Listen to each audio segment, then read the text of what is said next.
Hello and welcome to part 5 of this GDPR training course from the IT service.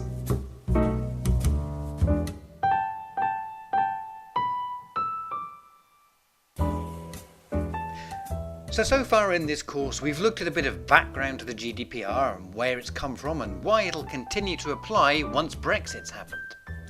We've then given some key definitions and we've then looked at the first of the core principles of the GDPR, and that included a discussion of consent and other lawful bases for processing.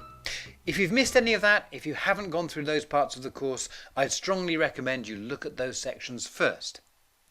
In this part of the course, we're going to consider the second principle of the GDPR, a principle sometimes known as purpose specification.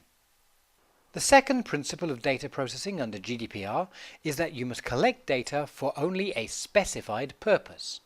In other words, you have to tell people why you are collecting the data. And then, and this is sometimes the hard bit, that's the only thing you can do.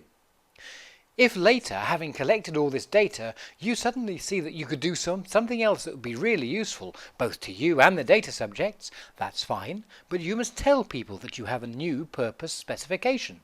And once you've told people, they have the right to object. So, again, the second principle is you must collect data for specified and legitimate purposes. What does that mean in practice? Well, more and more often you'll go into a store and they will say at the till point, "Would you like us to email you the receipt?" And that's fine. If I say yes, then they're very welcome to email me the receipt. If they don't, I'll probably lose it, so that would be really useful. So their purpose is to email you the receipt. That's why they're collecting my email address. However, their purpose is not to add you to their marketing list so that forevermore you'll get a weekly email telling you of their special offers. That is not the specified purpose.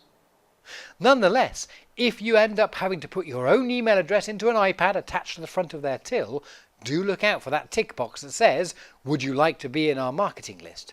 Because if you do see that, it's a second specified purpose that they are then able to market to you, and you may want to opt out of that. So have a think about the data that you hold. Ask yourself, regarding any lists or databases that you work with, have we told people what we need this information for? And once we've told people what we need it for, is that what you're doing?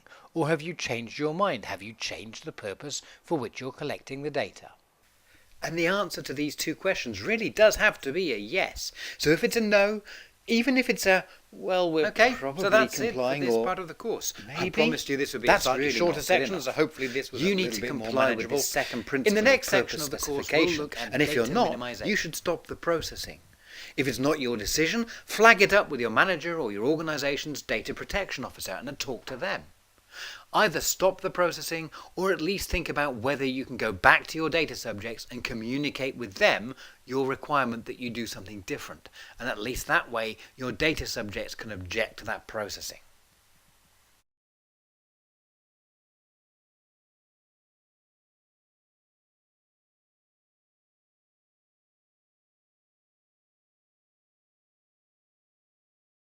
Remember, if we can help you, if you'd like us to come and talk to you about GDPR or run training or audits for you and your team, contact us at www.theitservice.co.uk.